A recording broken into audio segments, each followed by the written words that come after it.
There are a number of things that can go wrong with your car, even if you're driving safely. These emergency situations can become disastrous, especially if handled incorrectly. Let's take a look at some potentially serious incidents and ways in which to handle them. This first incident is actually caused by driver error. Traction loss can cause you to lose total control of your vehicle if not handled properly. In the interest of safety, we're using country roads to show you an example of traction loss. Not only that, but the sharp curves and loose gravel are primary reasons that tires lose traction. Traction loss is caused by driving too fast around curves or braking too hard, especially on slippery surfaces. If you notice the front or rear of your vehicle moving outward from the intended path of travel, you're experiencing traction loss. In order to regain traction, you must first direct your vision to your intended path of travel and then turn your steering wheel in the desired direction. I can't emphasize that enough. Always look where you want to go, not where the traction loss has caused you to go. Next, be sure to release any pedal that you are pushing to allow your vehicle's weight to redistribute. If your vehicle still hasn't regained traction, ease off the steering and tap your brake. Once the vehicle has regained traction, steering will become responsive again and you will need to make necessary adjustments to return to the intended path of travel. By the time you become visually aware of traction loss, it's fairly difficult to regain control of your vehicle. However, if you are properly seated, you are more likely to detect traction loss through movement, therefore giving you a better chance to regain traction. While traction loss is caused by driver error, a lot of dangerous problems occur seemingly out of nowhere. If you're driving down the road and one of your tires blows out, you can be in serious danger. What should I do if that happens? Since we're on an empty street, we can practice the appropriate steps. If your tire blows, grip your steering wheel tightly and take your foot off the accelerator. Good.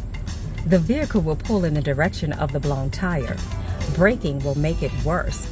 So let the car slow to a stop by itself. If you absolutely must brake, do it gently. Check the traffic around you and turn on your hazard lights to warn others.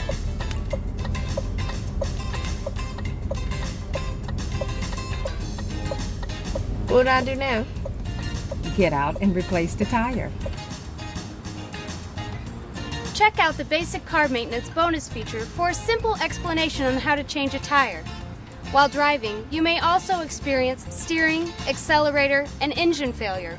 While these are rare, you should still be prepared to handle them. If your accelerator pedal gets stuck in the down position, immediately shift to neutral to disconnect your engine from the wheels. Calmly search for a place to pull over and steer and brake smoothly off the road. Once safely stopped off the road, turn your vehicle off and activate your hazard lights. Do not attempt to drive the car again. Call for help and have your accelerator pedal repaired. You should react similarly to engine failure. However, braking and steering will become very difficult when the engine shuts off. Once stopped, try to restart the engine. If the engine won't restart, activate your hazard lights, raise the hood, and call for help. Now, if your steering fails, here's what you should do. This empty parking lot is perfect for simulating steering failure. I've never heard of this happening to anyone I know. Driving is the ultimate what if, Molly. Most people go a lifetime without this happening to them, but it does happen, so you've got to be prepared. So what should I do if it happens? You must communicate with other drivers immediately by using your horn and activating your hazard lights. Let's start driving, and when I say so, pretend your steering has failed. Now, your steering has failed. Don't be shy. Now's the time to be assertive with that horn. People have got to know you have a serious problem. Try it again. That's it. Now use your parking brake to come to a stop. You have to push on it with some force. I know that takes some time to get used to, but using the parking brake is safer than using the brake pedal. Using the brake pedal in this situation could cause the car to swerve out of control. Now let's put the car in park. And then I'd call for help. Right. That's why it's a good idea to have a cell phone with you at all times. But only use it for emergencies, not to call your girlfriends while you're driving. Yes, I know, Dad. Of all the vehicle malfunctions you may encounter, brake loss might be the scariest. It's important to remain calm and follow the necessary steps to bring your car to a stop. When you first realize you've lost your brakes, pump your brake pedal quickly in an attempt to build pressure. You may be able to build enough pressure to bring your car to a stop. Pumping the brake pedal doesn't always work. If it doesn't, remain calm and follow these next few steps.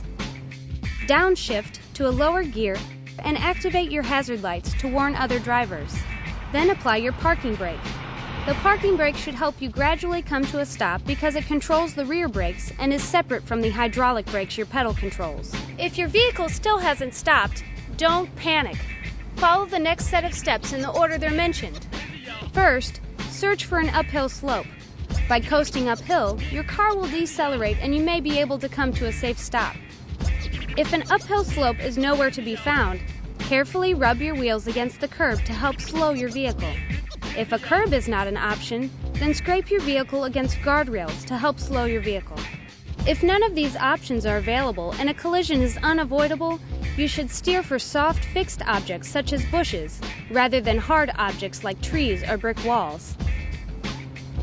If a collision with another vehicle is unavoidable, try to steer for a sideswipe rather than a head-on collision.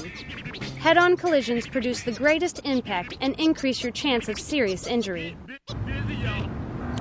Remember, the last few steps should only be performed if the previous safer steps fail to bring your vehicle to a stop. I know it's scary to think about, but you need to know what to do just in case it happens to you. Let's just hope it never does. Congratulations on finishing the program. Hopefully, the instruction and demonstrations have helped you to become a safe, skillful driver. Please check out the in-car lessons to learn more about what you should practice in depth before applying for your license. Also, be sure to check out the awesome bonus features on this DVD, including the virtual driver and basic car maintenance sections. Need any help, sis? Yeah, about 20 minutes ago.